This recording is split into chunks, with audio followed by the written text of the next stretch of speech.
Magandang hapon mga kaibigan, update po tayo sa lagay ng ating binabantayang bagyong Aghon na ngayon po ay patuloy na lumalakas. Pero kung bago ka lamang po sa ating YouTube channel, palike and subscribe po muna and pahit na rin po kaibigan ng notification bell.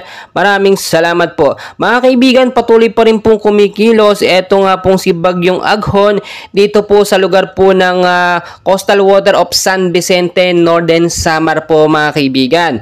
Ang mata po ng bagyo ay muli pong namatan kanina ng alas 12 po ng tanghali, no, na may layo pong 110 kilometers, no, at ang lakas po ng hangin niya ngayon ay pumapalo na po sa 55 kilometers per hour, malapit pa rin po sa sentro na may bugso naman po pumapalo ngayon sa 85 kilometers per hour, no, pa northwestward pa rin po ang kilos sa bilis po na 30 kilometers per hours. At kung makikita nyo po sa ating pinaka live radar mga kaibigan, tinatahak po nito yung area po ng Luzon, no? Dumadaan na po ito at nalalansa na po ito sa ilang bahagi po ng Visayas. Dito sa Mindanao, apektado pa rin po. So narito po yung mga lugar na posibleng tamahan o tatamaan po, no?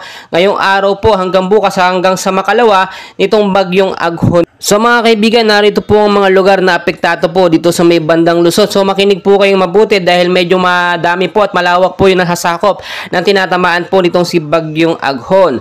Dito po sa area ng Luzon, no? Eastern portion po ng Bulacan, North Sagaray, Doña Remedios Trinidad, City of San Jose del Monte, no, at eastern portion po ng Nueva Ecija.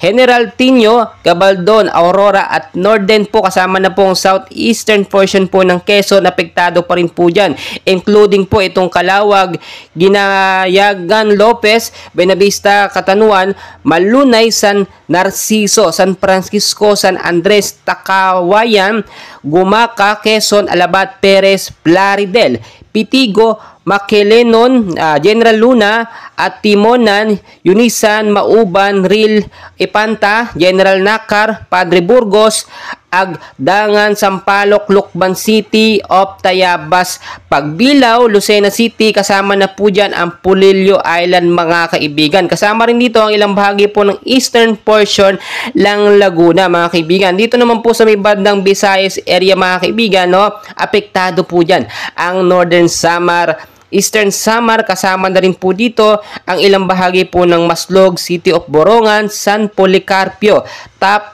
Florente, Maydolong, Dolores, Gipadpad, Oras, Arteche, Balangkayan, Sulat, San Hilyan at ang ilang bahagi po ng Bantayan Island po mga kaibigan. Ganyan din, no, apektado rin ang ilang bahagi po ng Silangang Mindanao. Mga kaibigan, tulad ng aking sinasabi, binabantayan din po natin eto nga pong pagkilos ni bagyong Aghon, kung ito nga po ba ay magiging super typhoon or may potential po maging super typhoon. But as of now po mga kaibigan, nagme-maintain lamang po ito, no, from 55 to 60 kilometers per hour. Once po na pumalo ito, no, ng 80 to 100 kilometers per hour yung lakas ng kanyang hangin, no, ay maituturing po natin to bilang strong or extreme type po na po mga kaibigan. But as of now, patuloy pa rin po nating binabantayan, no, yung pagkilos nito papalabas po sa ating bansa. Tinataya din po pagpatak po ng Lunes at Martes, ito yung makakalabas na po ng Philippine Area of Responsibility. So dyan lamang po kayo and patuloy ko po kayong update, and please wag na wag pong kakalimutan mag-like and subscribe. Maraming salamat po.